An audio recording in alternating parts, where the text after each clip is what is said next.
کربلا میں امام حسین کے مزار کو بند کر دیا ہے، بغداد میں حضرت شیخ عبد القادر جیلانی، امام ابو حنیفہ کے مزارات کو بند کر دیا گیا ہے۔ اگر یہ حکومتیں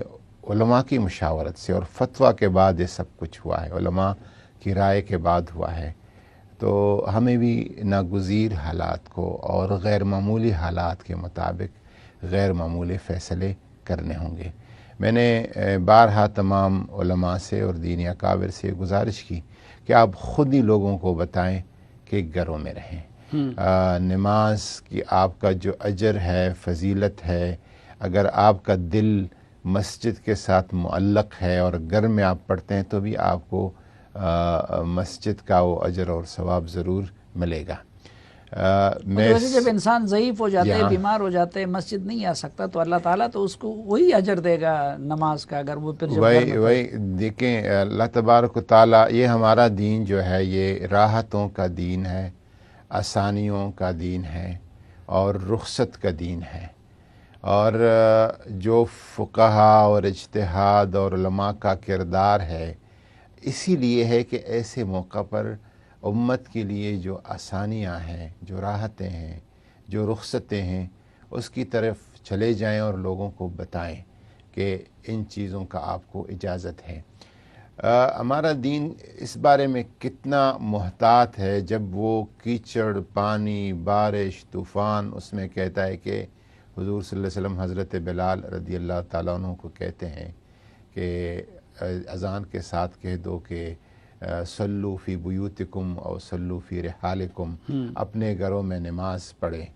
اور ایک دفعہ حضرت عبداللہ ابن عباس رضی اللہ تعالیٰ عنہ نے طائف میں اعلان کیا تو کسی نے میرے جیسا کوئی خشک ذاہد تھا تو اس نے اعتراض کیا، تو اس نے کہا کہ یہ میں نہیں کر رہا ہوں، مجھ سے اور ساری عالم انسانیت کے جو بہترین تھے، میں نے اس کو یہ کہتے ہوئے سنا ہے کہ اس نے حضرت بلال کو کہہ دیا ہے۔ تو اگر تیز بارش اور کیچڑ کی وجہ سے یہ حکم ہوا کہ آج آپ نماز گھروں میں پڑھیں، اس میں تو کسی کی جان کو خطرہ نہیں تھا، لیکن یہ تو ایک ایسی چیز ہے کہ اس میں اگر آپ اکٹھے ہوتے ہیں تو آپ کی اپنی جان نہیں بلکہ ہو سکتا ہے آپ سے دوسرے کی جان کو خطرہ لاحق ہو جائے،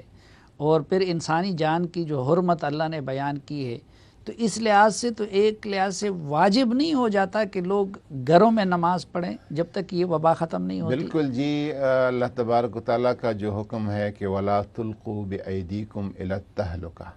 خود اپنے آپ کو ہلاکت میں نہ ڈالیں۔ اور شریعت کا فقہ کا جو قاعدہ ہے کہ لا ضرر ولا اضرار، خود بھی کسی سے ضرر میں نہیں پڑنا ہے، دوسرے کو بھی ضرر نہیں پہنچانا ہے۔ اور دوسرا شریعت کا قاعدہ ہے، علماء اس کو بہتر جانتے ہیں، کہ چھوٹے سے ضرر سے کے ذریعے سے اگر آپ بڑے ضرر سے بچ سکتے ہیں تو بچ جاؤ۔ یہ ایک وبائی کیفیت ہے، اور اس میں صرف احتمال یا شک نہیں ہے۔ جو اعداد اور فگر بتاتے ہیں وہ تو یہی بتاتے ہیں کہ احتمال سے زیادہ یقین کی حد تک ہے کہ یہ اگر بڑے بڑے اجتماعات ہوتے ہیں، بہت زیادہ خلط اور اختلاط ہوگا تو اس وبا اور بلا کا پہنچنا یقینی ہے۔ ایسے مواقع پر جب ڈاکٹرز، میں آپ کو بتاؤں کہ ایسے مواقع پہ علماء سے زیادہ ڈاکٹرز کی رائے معتبر ہے۔ علماء آپ کو ڈاکٹر کی طرف ریفر کریں گے کہ ڈاکٹر آپ کو کیا کہتا ہے۔ اگر وہ کہتا ہے ایکسپرٹ، اگر وبائی امراض کا، متعدی امراض کا بھی آپ ان سے گفتگو کریں گے، وہ کہتے ہیں کہ اجتناب کرے، تو عالم دین کا جو حکم ہوگا اور فتویٰ ہوگا وہ بھی اس کے مطابق ہوگا۔ بلکہ میں تو 2-3 روز پہلے پڑھ رہا تھا کہ ایک سعودی، جو ہمارے جس طرح اسلامی نظریاتی کونسل ہے، ان کا ہیئت کبار العلماء ایک آرگنائزیشن ہے، حکومت کی، بادشاہ کے اس پہ ہے کہ زیر اہتمام کام کرتا ہے، اور سعودی عرب کے بڑے بڑے جو شیوخ اور حرمین کے امام اور یہ سارے اس کے ممبر ہیں، اس کے ایک عالم ہے عبداللہ منی، اس کا میں پڑھ رہا تھا کہ اس نے کہا ہے کہ اگر کوئی باز نہیں آتا اور لوگوں سے خلط ملط کی طرف لوگوں کو بلاتا ہے، تو اگر شرعی حکومت ہے تو تعزیر کے طور پر اس کو سزا دے کہ کیوں لوگوں کو خراب کر رہے ہو، لوگوں کی صحت کو نقصان پہنچا رہے ہو. اس نے تو اس حد تک اس میں اچھا، آپ نے سختی کر حکومت دی. کا ذکر کیا تو حکومت ایک اولو الامر کی بھی حیثیت ہو جاتی ہے، اور ہم جیسے لوگ اگر حکومت سے شدید اختلاف بھی کریں تو میں اختلاف تو کر سکتا ہوں، لیکن مجھے بھی یہ حق نہیں ہے کہ میں حکومت سے بغاوت کروں. میں اختلاف کا اظہار کروں گا، لیکن آپ کی حکومت کے ہر حکم کی اطاعت مجھ پہ فرض ہے. جب تک وہ حکومت ہے میں اس کو مانوں گا. آپ بالکل بقائمی ہوش و حواس کہہ رہے ہیں. جی، میں بقائے میں ہوئی حواس کہہ رہا ہوں کہ میں آپ کی حکومت سے بھرپور اختلاف کے باوجود بھی، ہر حکومت میں اس سے اپنا اختلاف کا جمہوری حق استعمال کروں گا، لیکن اگر وہ حکومت ہے تو اس نے اگر کوئی قانون بنایا ہے میں اس قانون کو بدلنے کی کوشش کروں گا، لیکن جب تک وہ بدلا نہیں میں اس کا احترام کروں گا. اسی لیے میں التجا کرتا رہا کہ حکومت یہ فیصلہ کرے کہ ہاتھ ملانے اور معانقے پہ پابندی ہو. جس دن عارف علوی صاحب نے وہ کیا اس دن میں نے اپنے اوپر لازم کر لیا، اور میں اسی لیے ہر شہری سے کہتا ہوں کہ اس معاملے میں عمران خان صاحب کی حکومت ہو، محمود خان صاحب کی حکومت ہو، مراد علی شاہ کی حکومت ہو، سب کے ساتھ تعاون ہمارا دینی اور اخلاقی فرض ہے. تو میں یہ جاننا چاہتا ہوں کہ حکومت یہ فیصلہ کیوں نہیں کر لیتی کہ وہ اس وقت باجماعت نمازوں پہ پابندی لگا دیں. فیصلہ ہو چکا ہے. اچھا، اس دن دیکھیں یعنی اس وقت حکومت پاکستان کا فیصلہ یہ ہے کہ باجماعت نمازوں پہ پابندی حکومت نے لگا دی ہے. جی میں آپ کو بتاؤں، وزیر اعظم صاحب نے جب یہ شروع ہو گیا تو مجھے کہا کہ آپ علماء کو انگیج کریں. ٹھیک، کیوں پاکستان کی جو معروضی حالات ہے، علماء کی سے ہے، ایک لوگ سنتے ہیں، ان کی طرف توجہ کرتے ہیں، اور پھر ایک جو ہمارے یہاں ایک رواج عام ہے کہ ہر حکومتی اقدام کو مشکوک نظر سے دیکھا جاتا ہے، اور کہیں پیچھے مغربی ایجنڈا اور یہودی سازش اور کچھ نہ کچھ نظر آتا ہے. تو مجھے انہوں نے کہا کہ آپ ان کے ساتھ رابطہ کریں اور ان سے رائے لیں اس پہ کہ کیا کرنا چاہیے. میں اور ہم نے پریزیڈنٹ کے آفس کو صدر ڈاکٹر عارف علوی صاحب کے، انہوں نے بھرپور طریقے سے جب وہ چائنا سے واپس آئے فردن جو ٹاپ کے 40-50 شخصیات تھے ان سے انہوں نے فون پہ بات کی. پھر ہماری ان کے ساتھ الگ میری اور ڈاکٹر قبلہ ایاز صاحب کی بات ہوتی رہی، اور آخر میں ہم نے ایک نشست کیا بھرپور قسم کا ویڈیو لنک پہ تمام پروونشل کیپٹلز میں، گلگت بلتستان میں، آزاد کشمیر میں، گورنر ہاؤسز میں علماء کو بلایا، ان سے اس پہ تفصیلی گفتگو کی، اور اس کے بنیاد پر ہم نے اسی دن شام کو جو کوارڈینیشن کمیٹی کی میٹنگ تھی اس میں فیصلہ کر دیا اس میں اسلامی نظریاتی کونسل بھی آن بورڈ ہے، تمام مکاتب فکر کے علماء بھی آن بورڈ ہے. اس کے بعد آپ کی حکومت نے یہ فیصلہ کیا ہے جی، اور اب یہ ضلعی انتظامیہ اور پولیس صوبائی کا حکومتوں اور کا صوبائی حکومتوں کا فرض ہے کہ وہ اگر کسی مسجد میں اجتماعات ہوتے ہیں تو ان کو روکیں. بالکل روکے. ٹھیک، ہم نے اس میں یہ کہا کہ مسجد بند نہیں ہوں گے، یعنی جماعت پڑھی جائے گی، اذان ہوتی رہے گی، تلاوت اور دعاؤں کی اور ذکر اذکار کی صدائیں مسجدوں کی میناروں سے بلند ہوتی رہیں گی،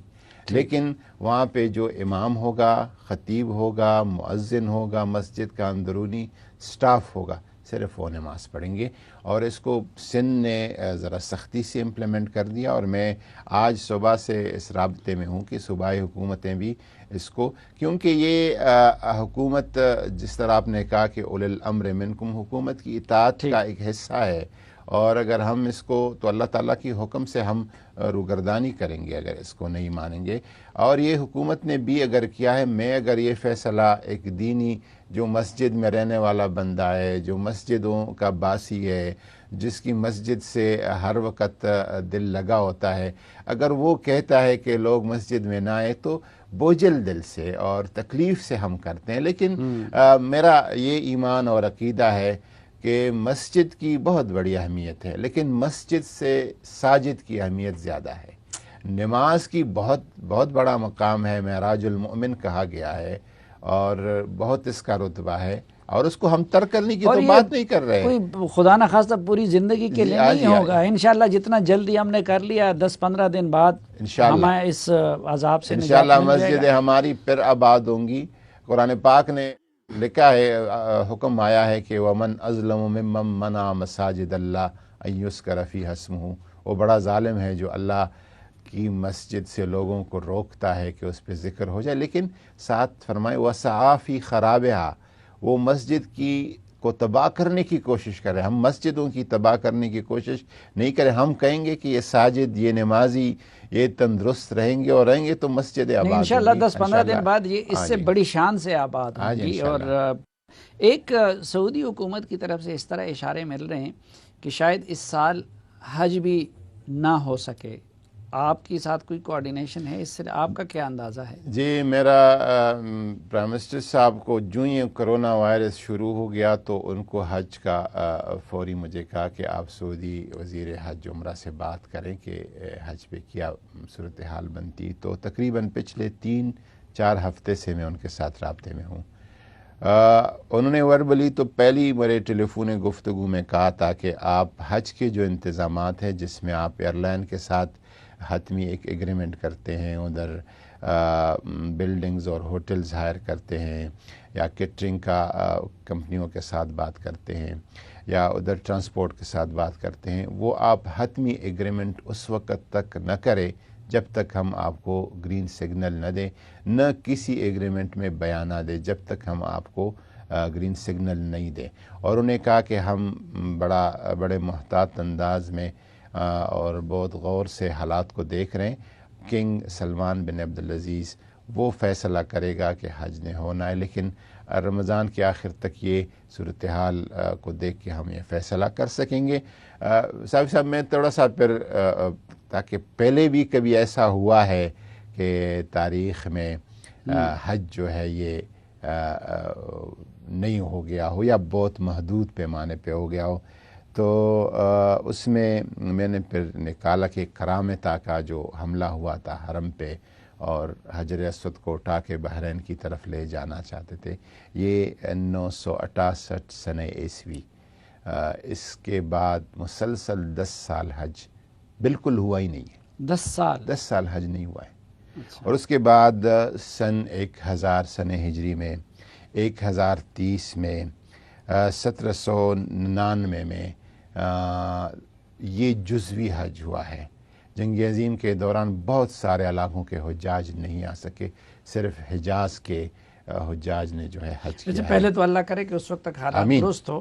لیکن مطلب کہ تاریخ میں ایسے واقعات کوئی ایسی بات نہیں ہے کہ پہلی دفعہ۔ اور اسی طرح مساجد کا بھی مشہور، جس کو علماء بہت پڑھتے ہیں، علامہ ذہبی ایک مورخ ہے، اس نے 449 کا سنہ ہجری کا کہا ہے کہ قحط پڑا اور ساتھ طاعون کا وبا پھیل گیا۔ تو مصر میں، نارتھ افریقہ میں جو موجودہ لیبیا ہے، تیونس ہے، الجزائر ہے، موراکو ہے، موریتانیہ ہے اس میں، اور اندلس اسلامی اسپین میں مساجد 1 سال سے زیادہ عرصہ تک کے لیے بند رہے، اذانیں بھی بند ہو گئی، نکاح اور شادی کی تقریبات بھی بند ہو گئی۔ اسی طرح مقریزی ایک دوسرے عالم ہے، وہ میرے خیال میں 700 سنہ ہجری کی بات کر رہے ہیں، 749 سنہ ہجری کی وہ بات کر رہے ہیں کہ وہ طاعون کی بات کرتے کہ طاعون پھیل گیا اور بہت سارے علاقوں میں مساجد اور مدارس اور خانقاہیں مکمل طور پر بند ہو گئی۔